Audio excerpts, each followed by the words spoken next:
Halo, selamat pagi. Balik lagi dengan gue Om Ardi ya.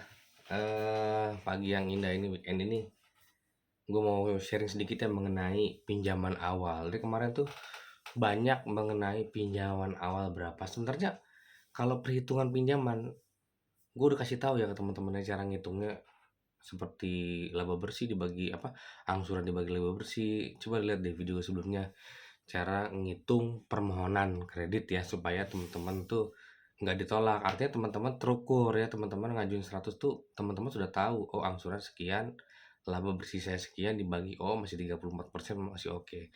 Nah, mengenai pinjaman awal nggak ada bedanya sebenarnya sama permohonan berapa berapa keberapa pun tuh ya, sama aja sih sebenarnya.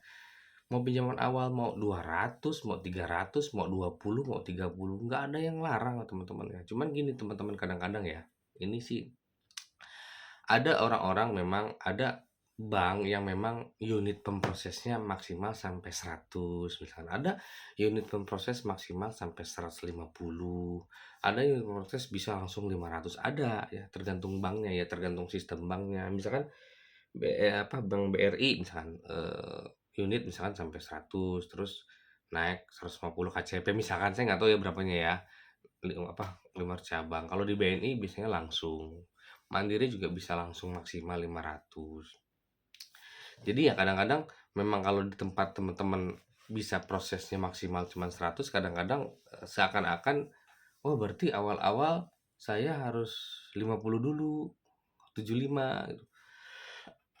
Sebenarnya tidak ada patokan teman-teman awal berapa ya, tergantung dari kemampuan bayar teman-teman ya. Kalau misalkan ada toko bahan bangunan gede mengajukan kur, sayang banget kalau nggak dikasih biasanya langsung gede dan ternyata orangnya juga butuhnya besar, masa kita kasih 50 kan, ya nggak. Kalau kita kasih kecil malah dia akhirnya minjem lagi ke tempat lain karena memang butuhnya kan besar, seperti itu tuh. Jadi memang tidak ada patokan berapa sih awal itu, apakah memang harus berjenjang? Tidak sebenarnya ya, tidak ada aturan di perbankan memang harus berjenjang, nggak ada.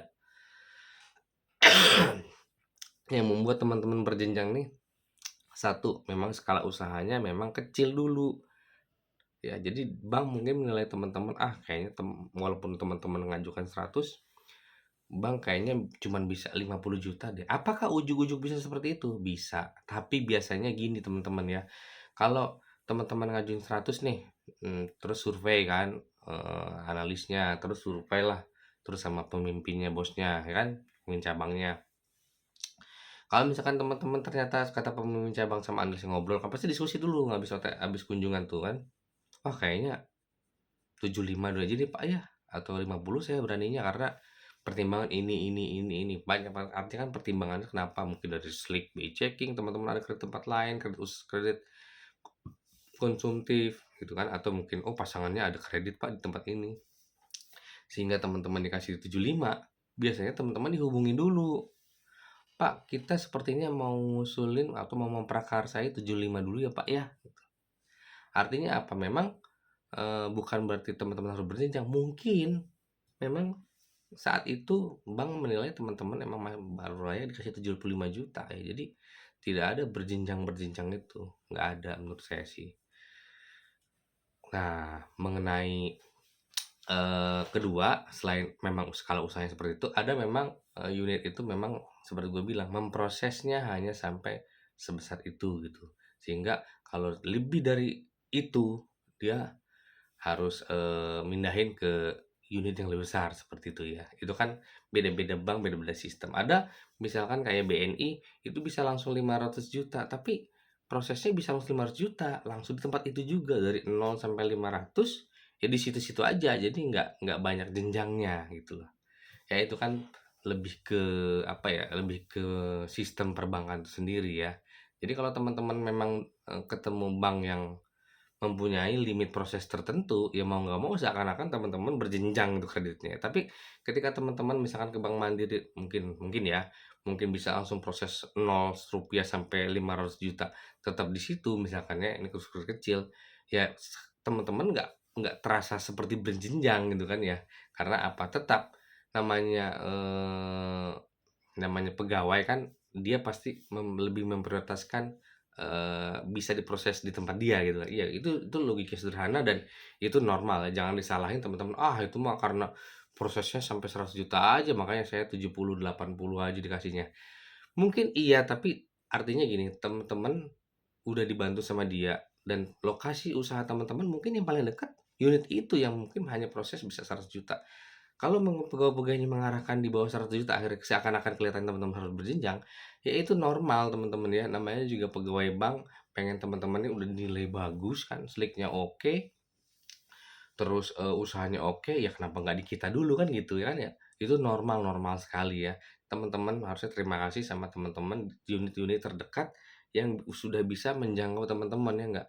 Mungkin kalau bank-bank besar lainnya yang mungkin limit sampai 0 sampai 500 juta itu, ternyata hanya ada di kabupaten dan teman butuh effort untuk sampai sana juga butuh ongkos dan lain-lain, itu kan, eee, memakan waktu dan biaya juga kan. Kenapa nggak milih yang unit terdekat dulu yang memang, kesannya kayak, "Aduh, kok dikasihnya segini ya, padahal saya segini." Ya memang seperti itu ya, seperti itu. Tapi mereka paling tidak lebih dekat ke teman-teman, lokasinya lebih dekat ya, artinya ya teman-teman lebih mudah ngajukan, kalau data lebih gampang ngasih, kan ya nggak? Kalau jauh kalau posisi teman sama kantor banknya kejauhan, kalau data-data kurang sedikit, biaya juga kan, waktu juga kan, dan ingat teman-teman ya, kalau teman-teman pernah dapat kredit, yang lebih kecil nilainya, akan jauh lebih mudah untuk naiknya dibanding teman-teman langsung naik gede. Misalkan gini, ada orang yang dapat kredit 100 juta, terus kemudian 200 juta, kemudian 400 juta, itu kelihatan track record-nya di Slick misalkan BI Checking. Itu akan mudah mencapai 400 jutanya ketika sudah ngelewatin 100, 200 dibanding ada orang datang tiba-tiba datang nanya, "Pak, saya minta 400." Itu akan lebih susah untuk disetujuinya ya teman-teman ya. Bukan berarti nggak bisa, banyak yang setujuin, enggak. Tapi bank akan melihat, oh dia udah pernah ngalamin kredit yang sekian, naik sekian, itu udah nilai plus sebenarnya ya. Dan bahkan ada orang-orang di dunia ini, di Indonesia ini khususnya, orang-orang yang sebenarnya nggak butuh uang, nggak butuh kredit, bukan butuh uang, nggak butuh kredit sebenarnya, tapi dia punya pinjaman, buat apa? Biar punya nama, Pak. Karena apa? Suatu saat saya butuh nilai yang gede untuk proyek saya, untuk, perdagangan saya yang gede ini. Jadi supaya kelihatan track record-nya, maka saya, minjem kredit dulu yang kecil-kecil dulu, itu ada juga seperti itu ya. Jadi dia hanya minjem kredit itu cuman buat nama aja supaya di bank tuh kelihatannya, "Oh orang ini pernah pinjam loh," gitu kan, seperti itu ya. Jadi sekali lagi, kalau ditanya, "Ada nggak sih yang memang harus berjenjang?" Enggak ya teman-teman ya, sebenarnya nggak ada aturan seperti itu. Tapi itu lebih ke pertama memang skala usaha teman-teman, kedua memang, unit teman-teman hanya bisa proses. Ya seperti itu, harus berjenjang, seperti itu, nggak apa-apa, nggak masalah ya nggak. Dan seperti gue bilang, teman-teman yang sudah pernah dapat kredit sebelumnya walaupun kecil-kecil, itu akan lebih mudah untuk dapat kredit yang lebih besar, karena apa? Secara historical teman-teman sudah teruji ya, komitmen tanggung jawabnya sudah teruji, ya gitu. Paling itu aja bisa gue sampaikan, semoga bermanfaat, terima kasih, selamat pagi.